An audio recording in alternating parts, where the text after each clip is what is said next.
Hey guys, welcome to Telling the Told and Untold. My name is Tshego.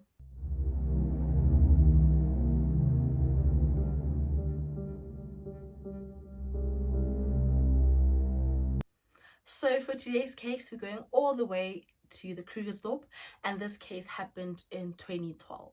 In 2012, Cecilia Steyn decided to join a religious group called Overcomers Through Christ. So for the rest of the video, I'll just be referring to it as OTC. So she decided to join this religious group because she said that she needed deliverance from Satanism. So basically, OTC converted Satanists to Christianity. Cecilia was born in 1980 in Harrismith and dropped out of school when she was 15 years old and was once suspended for drinking. She claims that growing up, her father used to abuse both her and her siblings. The only job that she ever had was at a daycare center. Her first husband was a foreigner and they only got married so that he could obtain a green card. And her second husband was Andreas Steyn, who was a police officer. They were married for 15 years and had 2 children. At the time of this case, her son was 16 years old and her daughter was 12. Cecilia claims to have multiple personalities. She also says that she has superpowers. She also says that she's able to transform into a baby, a wolf, and a vampire, and is also apparently the 42nd generation of witches. Cecilia says that she has 2 beings living inside of her, Akisha and Anya. Anya is a 3-year-old child and is just very pure at heart, whereas Akisha is the dangerous one. She has the tattoo of the SACP, Communist Party, and also says that she was once a part of the ANC Women's League. She says that her father astral projected her husband so that he could rape her. So that's basically her father just becoming her husband and then raping her, and then also says that her father would send demons to rape her. She claims to have been flown to the moon once and that she is the bride of Satan, and because she's the bride of Satan, she goes through various rituals, and these rituals are just to ensure that her and Satan are powerful in unholy matrimony.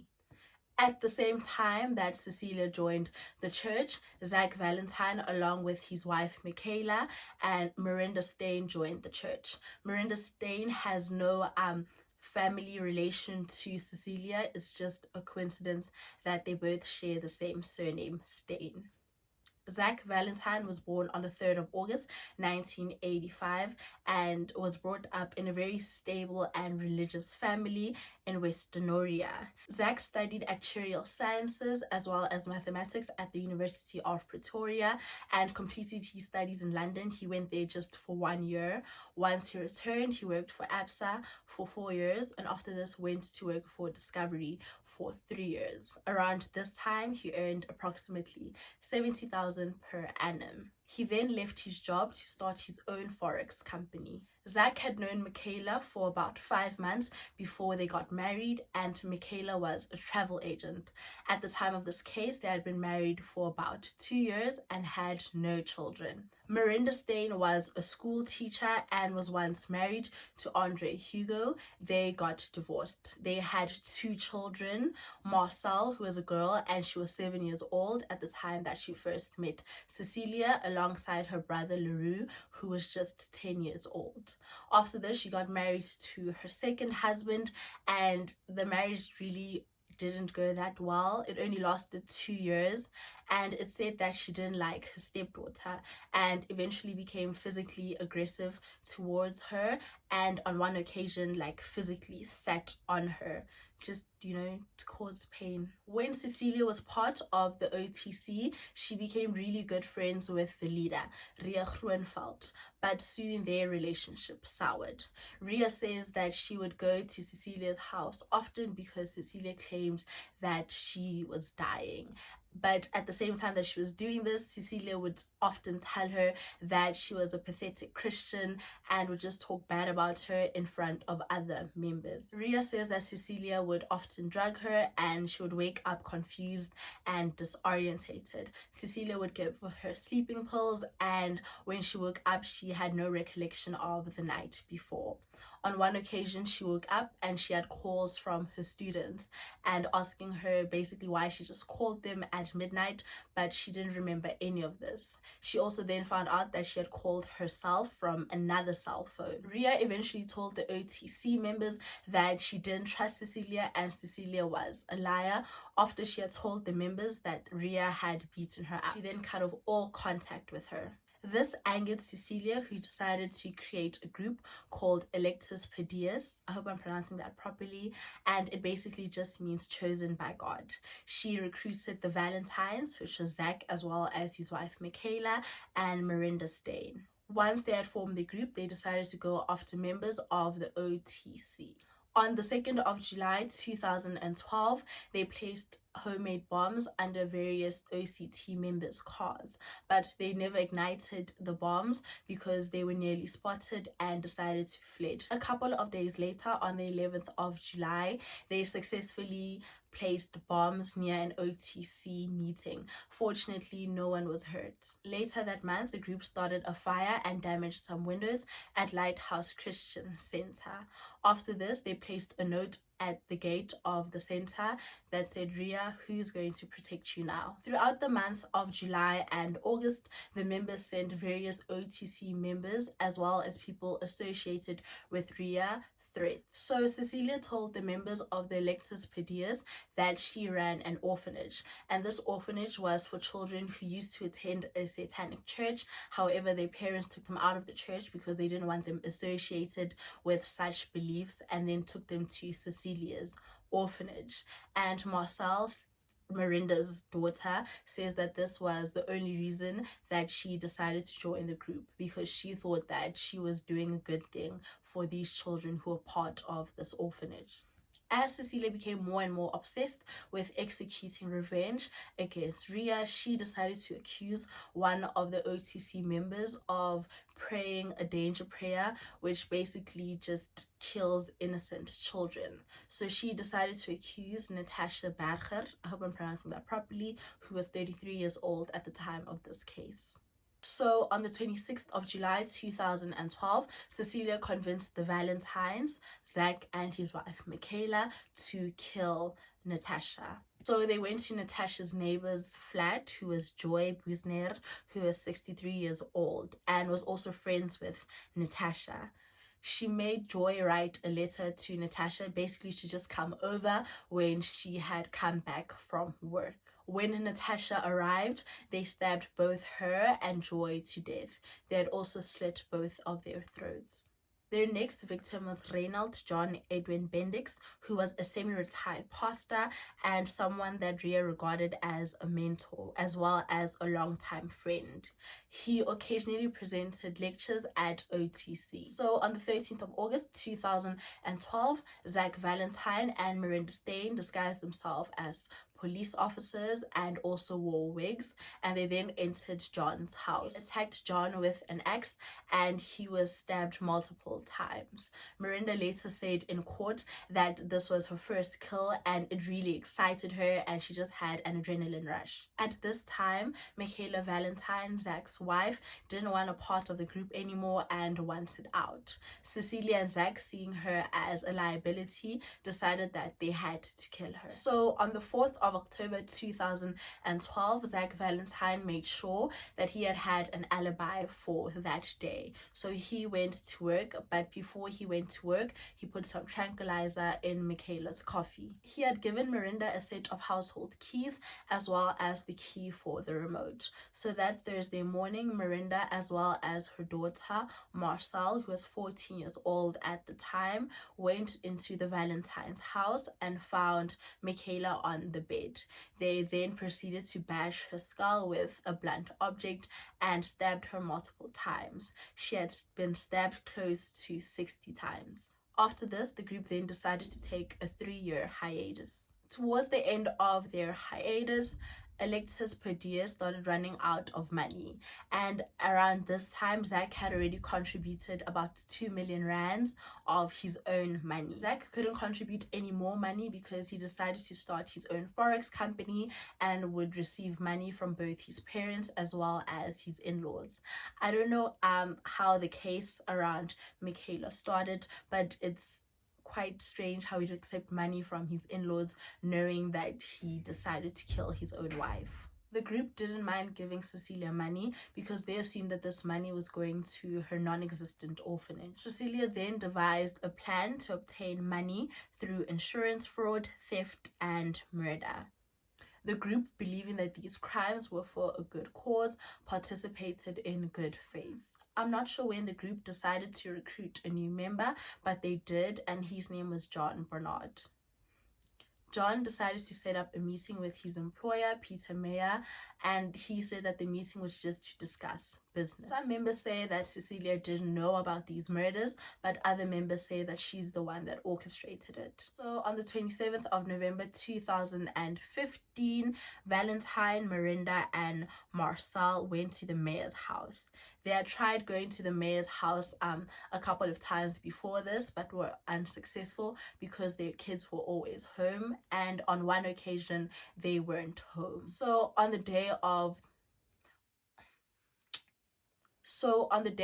the murders, the mayors invited the three of them in. Miranda says that she wore long sleeves and jewelry just to hide her tattoos, and their plan was just to rob the mayors and then put them in their unfinished pool to hide their bodies. But things didn't go according to plan, and after this, Zach kind of just went berserk and started stabbing Peter as well as his wife, Johan.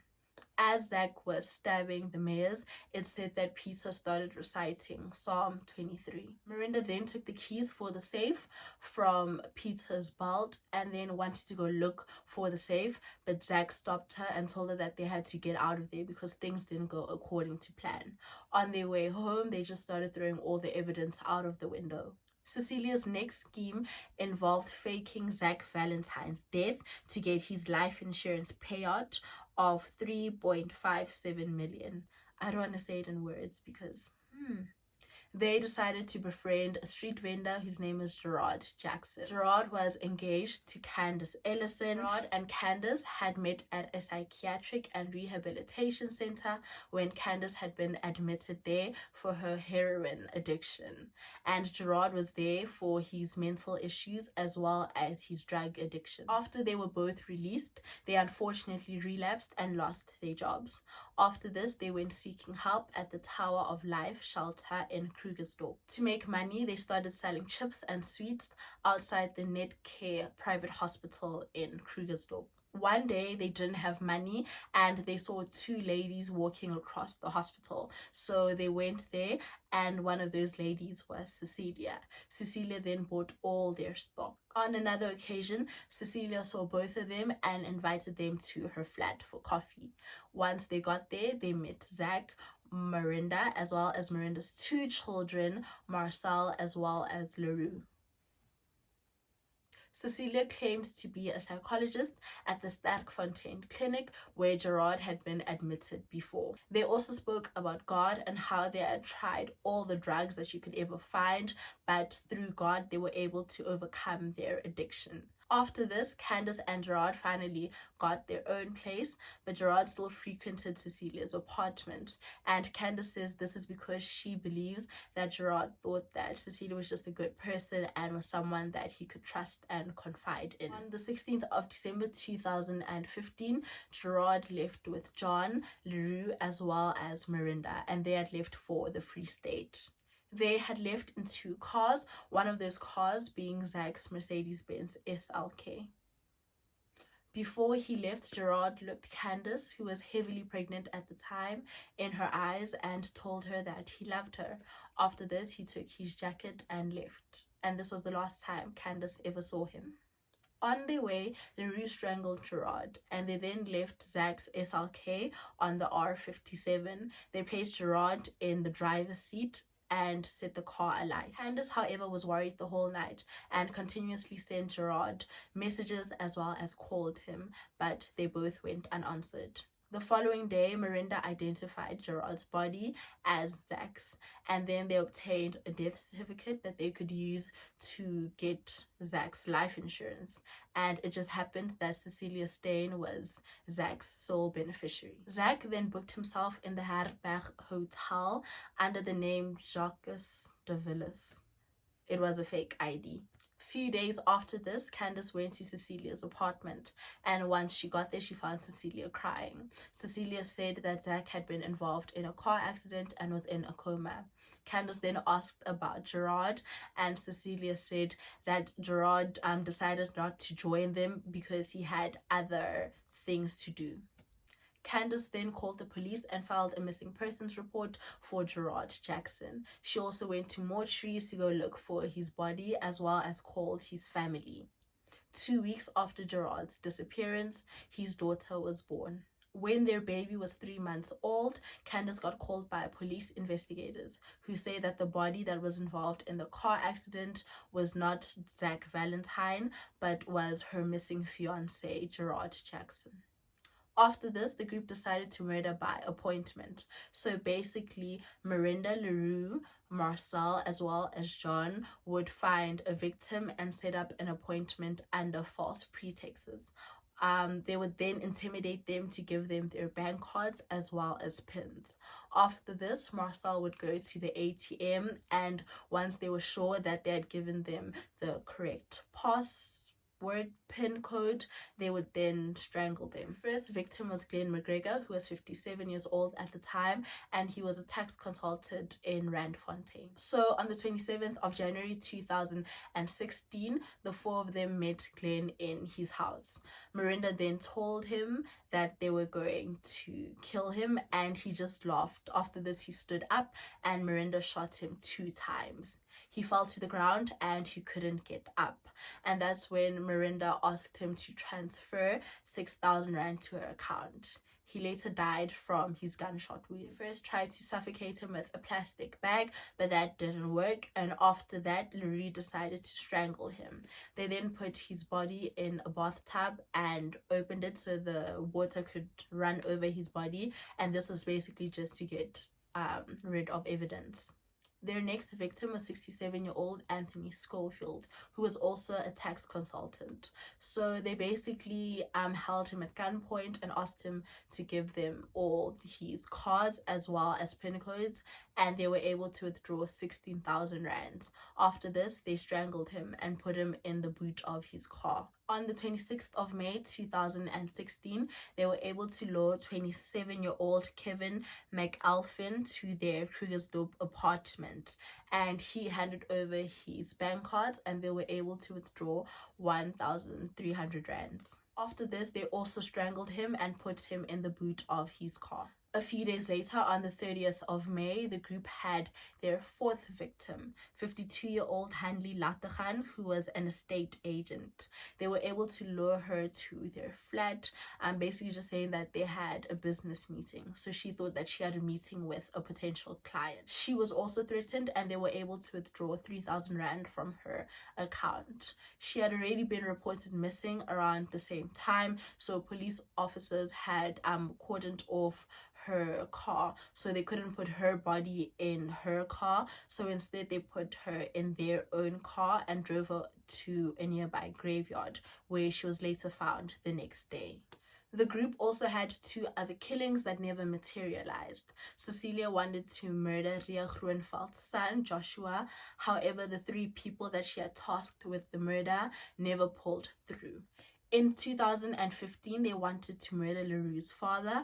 LaRue's father also happened to be Miranda Steyn's ex-husband, as well as Marcel's father. So LaRue says that he never had a relationship with his father because his mother would constantly tell him that his father didn't want him and his father didn't love him. However, when he turned 18, all of that changed and they started building a really good relationship. They would go fishing together and build lots of things, including cupboards.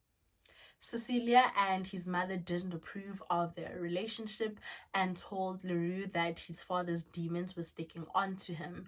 And after this, he stopped talking to his father for about a year. So when money got tight, Cecilia told Leroux that he had to kill his father for his life insurance. Apparently, Leroux's father was allergic to bees, so the plan was one day when they would go fishing, Leroux would just find a bee and put it in his father's drink. His father would drink it and then would have an allergic reaction. The other idea they had was to basically just, I think, poison him with a syringe.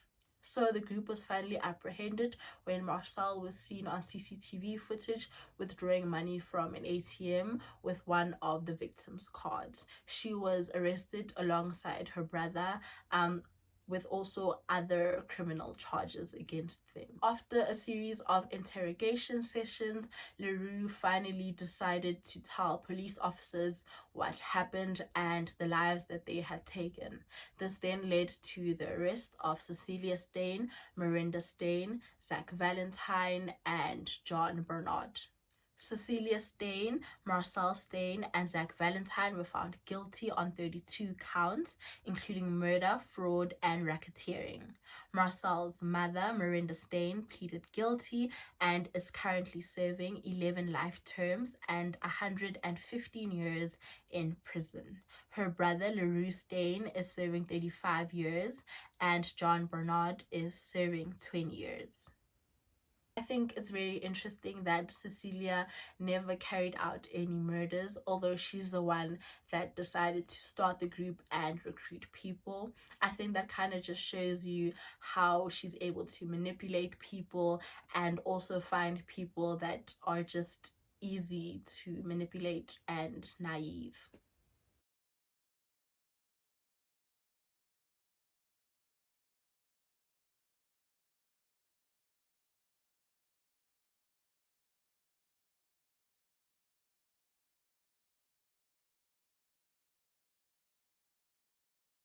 And that is it for today's case. If you guys found it interesting, please leave any comments you have down below, and I'll see you guys next time. Bye!